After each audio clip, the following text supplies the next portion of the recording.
I think all that stuff, it matters because the last time Oklahoma had a top 5 class, right? Guess. No, 2006? 2010. I graduated the University of Tulsa in 2010. Which was also the same year they put 3 guys in the first 4 picks of the NFL draft. 100%. So you're talking about a program that was absolutely rolling. Mm-hmm. Jefferson, Stills, Clay, I'm forgetting some, but those were the big names in that class. And they turned out to be pretty doggone good players for the program. I mean, maybe you say Clay. I thought Clay was the best player of all those guys, and he's the one now of those 3, the Cali trio, that's not playing in the NFL. Right. Jefferson, man. Jefferson just... There's something to be said about a kid that can still wrap people up, put them on the ground. Yeah. Because you'll remember... He's got great value in the National Football League. Because he can run and he can tackle. 5'10" guy. Yes. 2012 was also the year in which I remember this clearly. 2 things. One is we had all kind of started watching the defense and seeing that Mike was just funneling everything to Jefferson because he felt that was the only guy that could tackle people, and Jefferson had like 115 tackles or something like that at the nickel safety position. Yeah. But we would bag on Tom Ward, right? It's like, where are you? You're getting washed out, yada yada. And Ward came in, sat down, and was talking mostly to you because you were asking the question. I graded out 98, and then he was like, he was making it as clear as he could without just yelling back. You remember that, huh? Yes, I do. Because it's great. That was awesome, and I talked to Stills about Trayvon Martin, and that was awesome. But no, I mean, 2012 for me was such a pivotal year for a number of reasons, but not the least of which was obviously the West Virginia game where Dana Holgerson took the slot receiver and started handing him the football. Yes. And can you play tailback? God. Sure. I'll play tailback. And Mike took his safety, Julian Wilson, yes, and had him playing middle linebacker, yes, in a dime. Yes. And Julian was pissed. It was a 4-1-6 alignment. He was the only one. He was a safety playing the one. Against the team that was just running the football. Yeah. And then, Landry and Kenny bail him out and whatnot. But, and then then Johnny Manziel. Yep. Right? Because that was the time in which I had to I got a hold of George Whitfield. And that was my big feature. Yeah. I worked my guts out at the Cotton Bowl. That's what I remember most. Lost to Notre Dame and lost to Kansas State at home. Remember the home mystique ended the year before? Yeah. Yeah. You're right. That was a pivotal year. Yeah. And the 13 season and the 14 season began that downslide.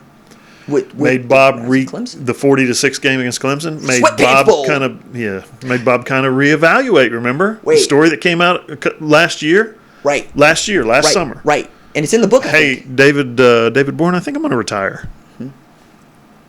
And you got lampooned. You got just harpooned. I got killed. Yeah. Maybe it's time for Bob to retire. This is a ghost sitting here. Yeah. Oh man. That's why I'm so white on this screen. I'm a ghost. I'm actually Casper the Friendly Ghost because a Sooner fan killed me for saying it's time for Bob to go. Right. I didn't say fire Bob. Let's be clear on that. Yes. I didn't say fire Bob. I said it's time for Bob to go. Right. After that game, Bob said, "You know what? It's time for me to go." So don't take all the harpoons back out of me, roll them back up in your whale gun. Because tell me how I was wrong. Go back into that season. You look at that column again and tell me how I was wrong. You weren't. No, I was. You were just 3 years immature. 2 years.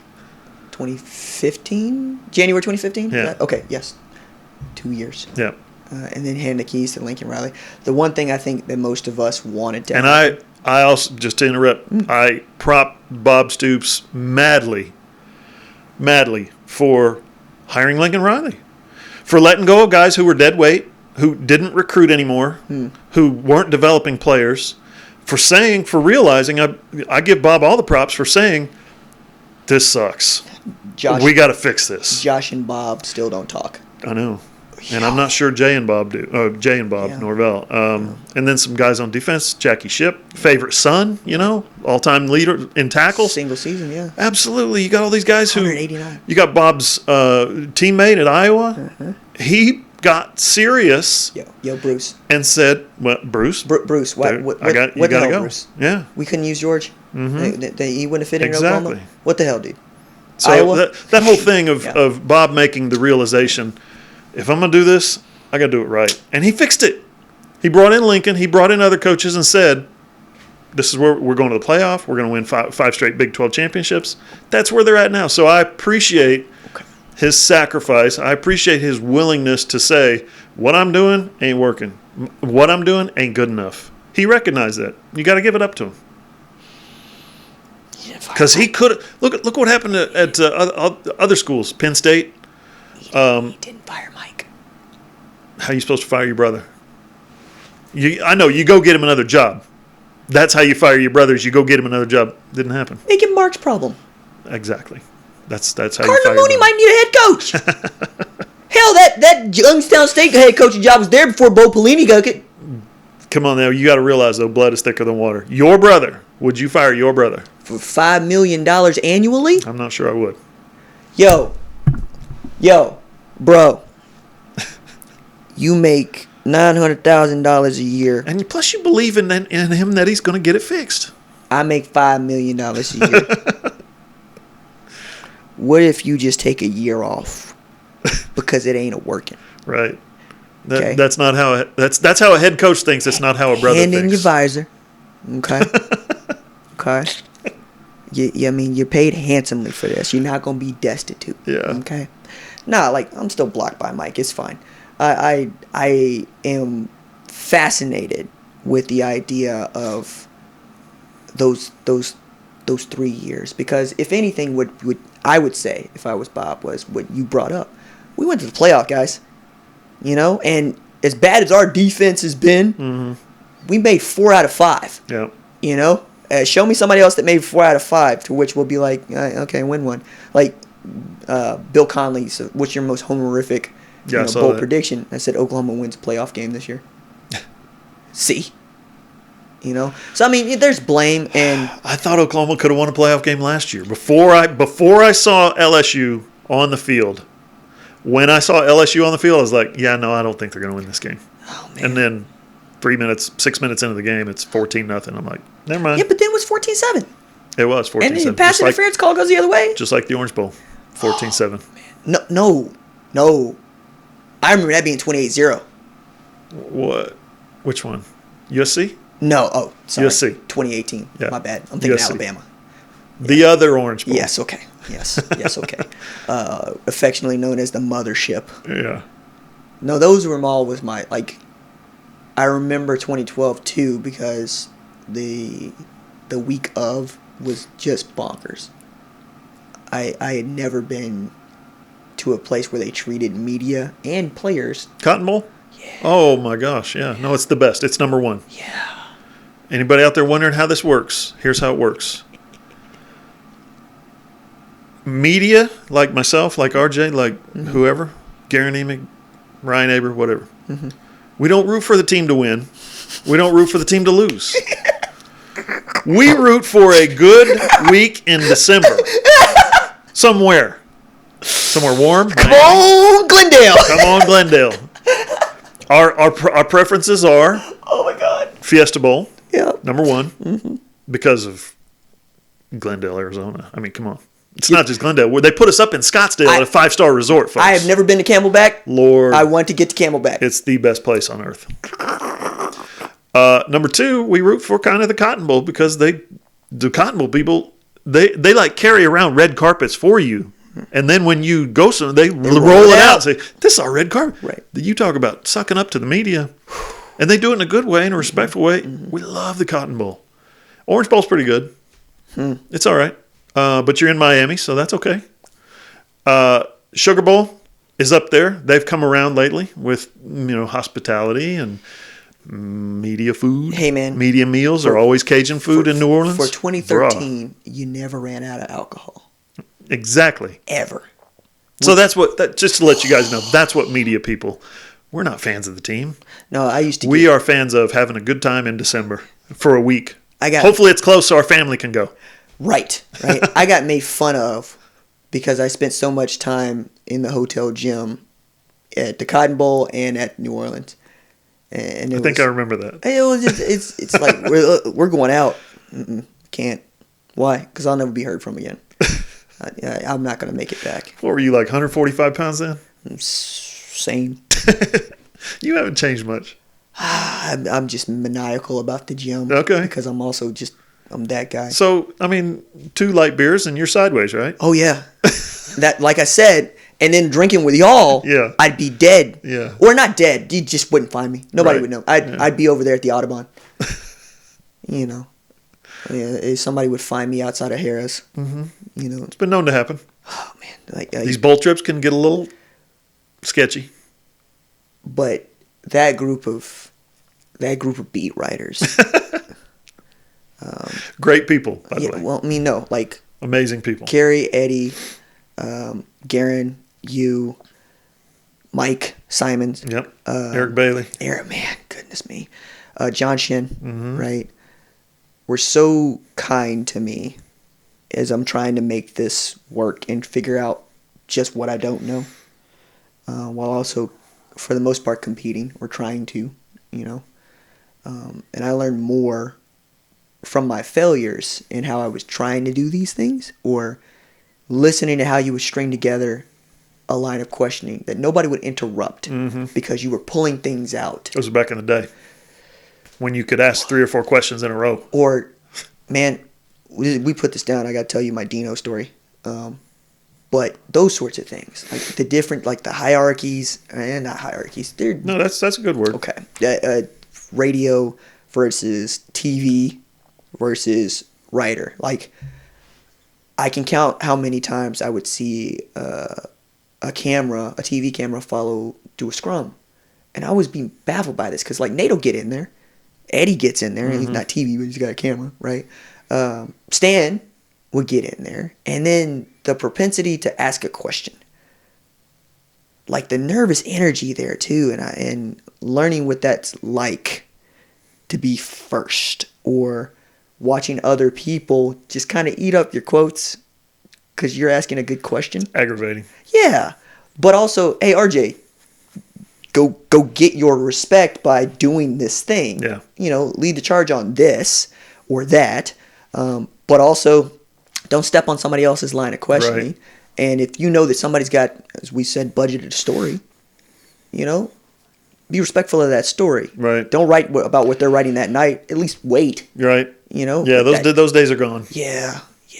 I get that. Yeah, my wife makes a point sometimes at these press conferences where I'll ask a question. I'll ask maybe the 15th question out of 22 or something, right, in a 30-minute press conference. Right. And the headlines the next day are all, you know, you'll see 7 headlines or news reports or radio reports leading with, he said this about this. And my wife would be like, thank goodness you were there to ask that question. Or I'm like, yeah, but somebody was going to ask the question. And your sound of you asking the question frequently gets cut out. True. Right. True. That part of it. I mean, having worked now in print, TV, radio, a little bit of TV, more radio and print, and seeing how all these things can work together. But also, here's what I know and what I would tell anybody. If you can write, you can do all of this. If you can write, you can do all of this. If you can report, you're going to be really good at all of this. Yes. If you will listen to the people who are consuming the thing that you make, you're going to be golden. Because that was the thing that I needed to learn the most. What I thought was important almost certainly wasn't what they thought was important. Right. And your job first today, because we don't, you know, back in the day, as I understand it, you told people what was important. That's what news was, right? That's right. Today, you're telling them what they want to know about. Not what they want to hear, what they want to know about. Yes. So, like, I cover more recruiting now than I did when I was covering the beat, right? Knowing what I know now, I would have taken so much more of an initiative to cover recruiting because there's a thirst for it and because it's something that I could find a way to do well. Because the other part about that was like, who's going to go where? I'm not concerned. The kids go where they go.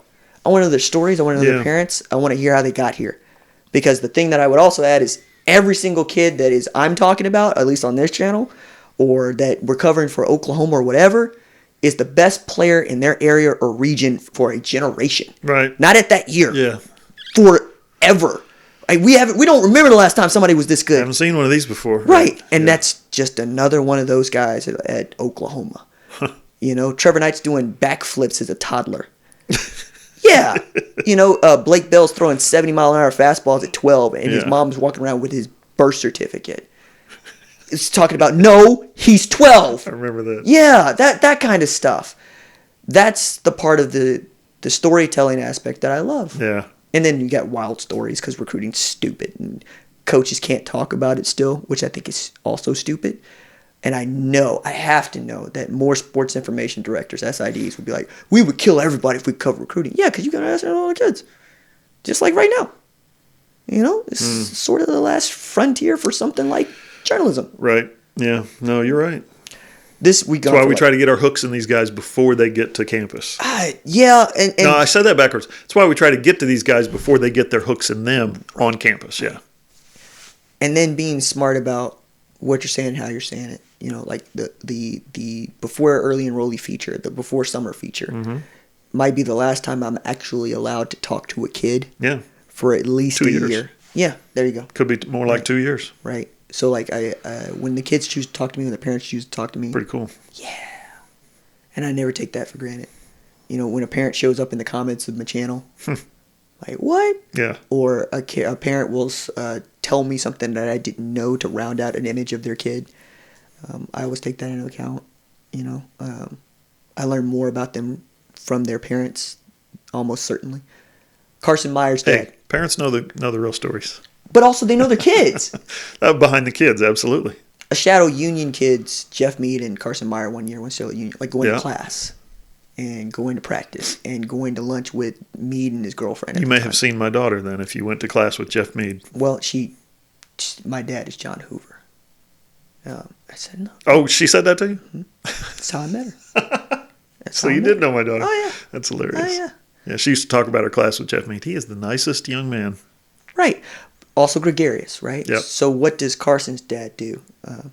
Hey, here's a list of stuff my kid is involved in. He ain't really going to talk about himself. That's not how he's built. Mm-hmm. Really appreciate it if you take it into consideration while you're writing a story. Valuable to me. Gold to me. Because I'm not going to pull that out of Carson. Not in a day, And even then, I'm probably going to pick it up from people around him. And all that dude did was go to Oklahoma, get a master's of finance as a fullback, and he's still playing in the league right now. Mm-hmm. Signed it with Atlanta, I want to say, with like 2 weeks left to go in the season or something. He's still trying to make it with his dream. And some of these things, like Meade, wasn't that highly regarded at Oklahoma. His truck dashboard windshield was littered with just recruiting paraphernalia and offers. Like Washington State was all through there like 98 million times. They really wanted him. Yeah. It's like Washington State. I'm from Tulsa, dog. Right. Like it's nothing against the Coach Leach. But I'm not going to Washington State. I'm going to Oklahoma. I'm from here. Listen, I love me some Jeff Mead, but one of the best, most colorful stories I've ever heard about him was during pregame warm-ups. Mm-hmm. The guys are all out there busting heads, getting each other warmed up, getting each other ready, fired up, getting lathered up. Jeff Mead sitting on the bench reading a book. Johnny Moxon. I said, man, what are you doing reading that book on the bench? You're supposed to be out here mixing it up. I'm good. Dude had using LegalZoom to get his businesses up and running when he's 17. He's a smart kid. That's Jeff Mead, yep. Right? And I got to meet his mom and whatnot. We've been doing this for 2 hours. It's a 2-hour podcast? Yeah. Wow. It's fun. I'm going to teach you how to use the Premiere feature and all this other stuff. I'm glad your batteries are charged. Mine would have ran out by now. I have multiple ones, and these are new cameras. John Hoover, please check him out on YouTube. Just search his name, John Hoover. It'll be the first thing that pops up, kind of like my name, RJ Young. I really love this man. He really helped me when nobody else was really looking to help me. Whenever I had a question that I did not know an answer to, I would ask him. He would tell me.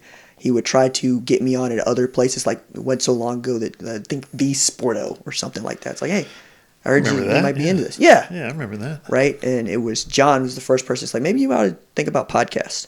And that was 5 years ago. Yeah, because I was still at the paper. See? And you're like, I don't have enough time to do this. Maybe you might want to do this. So, thank you so much. Yeah, thanks for having me on. Right. You are the man.